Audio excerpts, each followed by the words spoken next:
I'm going to be honest with you. Being a solo product designer is not easy. There are a lot of challenges that come with this role. And I will start by saying that I do recommend, if you're starting off in your career as a UX or product designer, that you do spend a couple of years working as part of a larger team. Now, specifically working with senior designers who you can learn from. There's so much you can learn from people who have been doing this for years, even just by working alongside them. You can pick up on the various different techniques they use, the workflow that they follow, and how they interact with the people around them. So before you go into any kind of solo product design, UX design role, it's going to really help you if you've had those couple of years, a year's worth of experience working as part of a larger team. Okay, so there are going to be times when you do find yourself in the position being a solo product designer, being the first designer in a team potentially, which is often really common when it comes to tech startups and early stage companies that are going for investment or just need some kind of design maturity introducing into their team. And when you do find yourself in these positions, and there's been a couple of times in my own career that I've been in these roles, there are actually opportunities for growth, even when you are the solo designer, working as part of a larger team, including engineers, sales, marketing. And those opportunities only come when you are in these situations. So we're going to go through those, and we're going to talk about some of the areas that are actually challenges that you can turn into opportunities for growth as a product designer. The first one we're going to talk about is research. So it's often said that research is pushed back because of low budgets, not enough resource, the company doesn't believe it's worthwhile.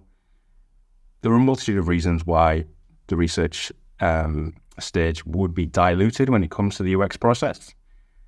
But there are ways that you can actually gain lots of insight in perhaps not your traditional methods, but that can actually lead you into a good grounding and understanding of the user that's really going to help you to push the product design forward. One of the areas that is often untapped, which even if you've got one sales representative, it's going to be possible to get this insight, because what you can do is you can start to build a relationship and just ask what kind of things customers and prospects are struggling with.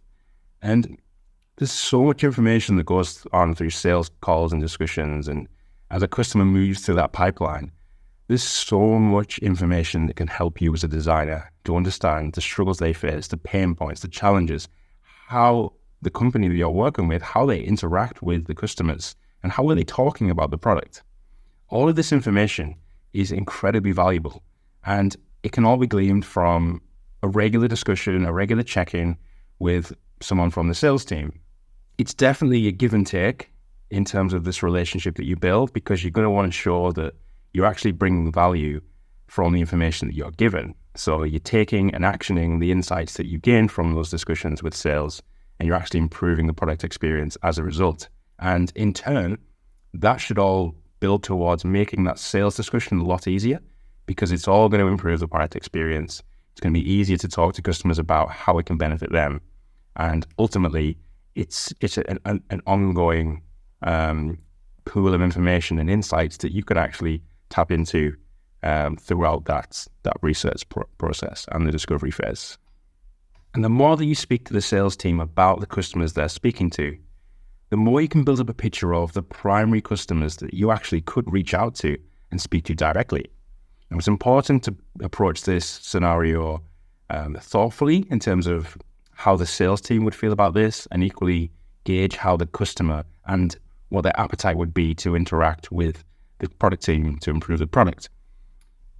There are ultimately going to be those primary customers who do want to help out and push the product forward. So by virtue of having that relationship and understanding ahead of time the types of problems the customers face, you can then build up a picture of how to begin that discussion with the customer. It could simply be a one-on-one discussion to start with, and then that could lead into some incentivized usability testing, and ultimately you've then built a good relationship that when you do push out new product updates that have come from a result of having that interaction with the customer, then you can actually go back to them and say, look, we've pushed this update. We know that this was important to you. And that's really going to build up that trust. And you're going to have a set of customers there who will be very forthcoming in future to helping you out to push the product experience forward. Another way you can approach research, if you perhaps don't have the extensive budget, the access to the customers and the users who are actually using your product at the time, is to tap into certain remote usability tools. So there are plenty out there that you can use. And as part of that, a lot of them will give you a screening process that you can go through. And you can really fine tune the type of people, the demographics, the behaviors, the type of users that will be representative of your actual customer base. So it's important to have a set of personas, or at the very least, just have a clear understanding of who is using your product first. And then you can start to use these tools to build up a pool of similar people who would potentially be part of that audience, and use that as a way of pushing through usability testing through these tools. And they're often kind of turned around overnight or whatever time frame that you're working to. So it can be quite rapid to get that feedback and that insight of how somebody would use your product who is actually quite closely related to the actual end user that you're building for. So although it's not exactly a one-to-one with the customer, getting as close as possible through these tools does actually give you some insight that you can work with.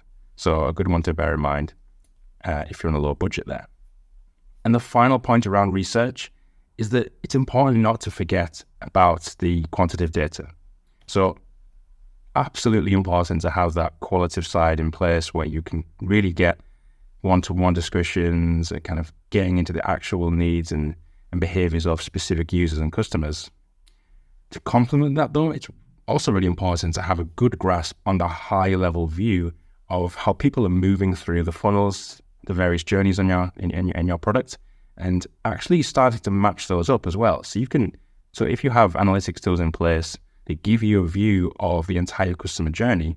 You can see where people drop off. Perhaps they don't complete a particular journey for whatever reason.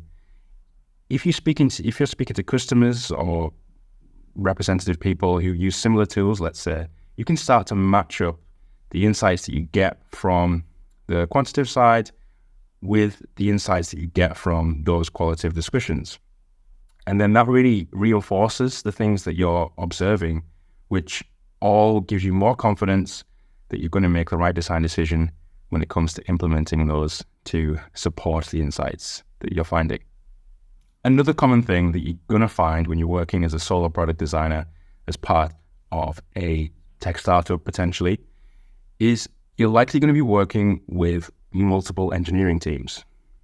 So depending on the setup of the company, you might have individual product teams that might be made up with a handful of engineers, a product owner, and various disciplines that can be a self-managed team effectively.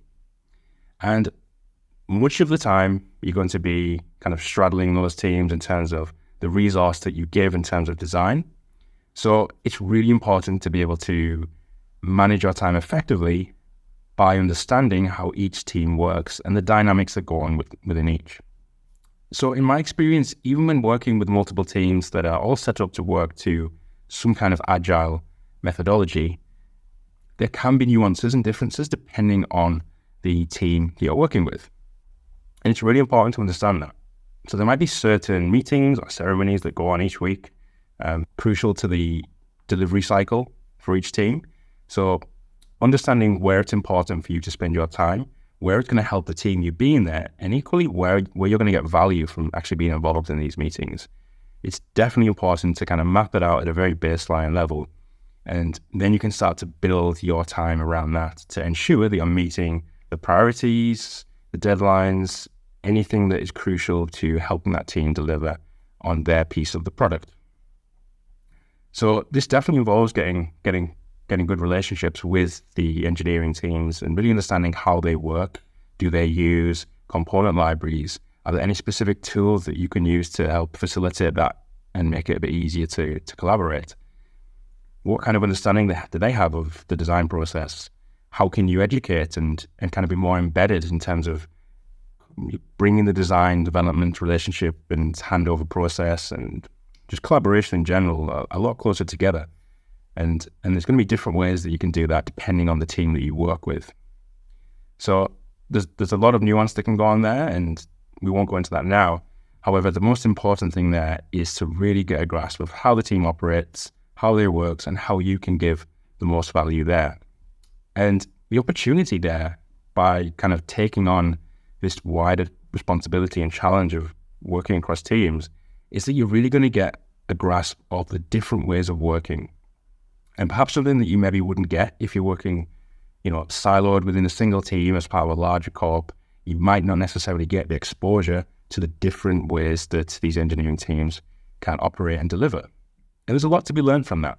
And there's a lot to learn to improve your own process as well. So it's definitely a benefit and an opportunity for growth to be working across these multiple teams. This next opportunity we're going to talk about is all around getting clear on the value that you bring to the company. So this kind of requires you to step back and perform a little exercise and just really ask yourself, of the skills that I have as a product designer, how do they match up to the goals of the business that I'm working with? So a simple exercise you can do is effectively just list out the different skills and abilities and the types of tasks and activities that you run as part of your design process, and then just be really specific about them. The next part involves really understanding what the business is trying to achieve. So again, this could be super high level, it could be granular, depending on the type of understanding that you have of the business. It might require some time digging deeper into the goals and the objectives of the company. But oftentimes you come away with a set of key objectives that the company is trying to achieve. And what you can start to do is say, well, let's say, for example, they are looking to increase customer retention, or they're looking to push a new feature or a new product line, whatever it may be. There are definitely ways that you can start to map out and say, well, the research activities that I perform give more insight into the needs of the customer. Therefore, that helps me understand how to design a better flow to retain users or to promote a new aspect of the product. And you can start to really map together and kind of join up those skills that you have and how that equates to business value. And I always find this to be a great exercise because it just reinforces to yourself to start with, the value that you actually provide to the business.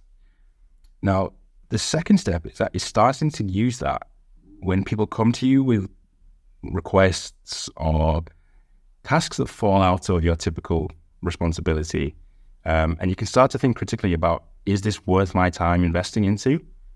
Now, it's obviously case by case because you want to build good relationships. And if you are a solo designer within a startup, let's say, there are often times when you do wear multiple hats, and it does make sense to help out with, say, marketing material or advise on certain things with different team members. But it's always good to keep in the back of your mind the actual value that you bring, and is the time spent polishing up a sales deck really going to bring the value that maybe spending half a day kind of reviewing a particular user flow and looking into some insights to optimize that's going to bring? You've got to start weighing up these different tasks and aspects to the role to really dig into where you provide the most value. And speaking from experience, these kind of things and these activities and looking at the value that you bring really helps if you're struggling with any imposter syndrome or any doubt that actually the work that you're doing isn't providing value. Because when you start to actually look at the company objectives and the day-to-day activities that you do, you start to see correlation and influence behind those. That's really helping you to reaffirm to yourself that actually you do bring a lot of value in the work that you do. And to round it out, there's actually one more opportunity that comes with being a solo product designer as part of a larger team. And that is exposure to the generalist life. So there is actually a lot of stigma that I've noticed around being a generalist designer, which to me seems quite odd because a lot of the time I do see companies looking to hire people who can work across the full design process, have an understanding of UX research, prototyping, working well with teams, collaboration, and then actually being able to start to bring those ideas to life through effective and thoughtful visual design, and then go on to collaborate with engineering, like that full process, I do feel is very valuable to go through and have an understanding of, because it can really reinforce and help you learn which parts of the process you are strongest at, which areas maybe you have some weaknesses, and actually you can determine if that's something you want to further develop in. Or if you're happy working in a certain part of the design process, that's fine. There are obviously opportunities for those roles as well within larger companies, but being able to actually experience that full process, being part of every step in that journey, I do feel really helps you develop as a product designer. And it's something you don't always get the opportunity to do if you're working as a designer who's embedded in a single team, perhaps even part of multiple designers within a team who take care of each step in the process as specialists. I do feel you don't get the opportunity to experience the full design process in all its glory unless you're working in a reduced team or even part of a single design team of one. So, is being a solo product designer tough? Yes, it can be, I won't lie. But I do feel there's a lot to be learned from it, and it's worthwhile experiencing at some point in your career. There are challenges and opportunities for growth that you just don't get working as part of a huge team. Being involved in early stage startups, getting an MVP off the ground, wearing many hats, and getting exposure to that full design process and delivering something that you're proud of is absolutely worth experiencing, as there's a lot to gain from it. Do I think juniors should go into this role?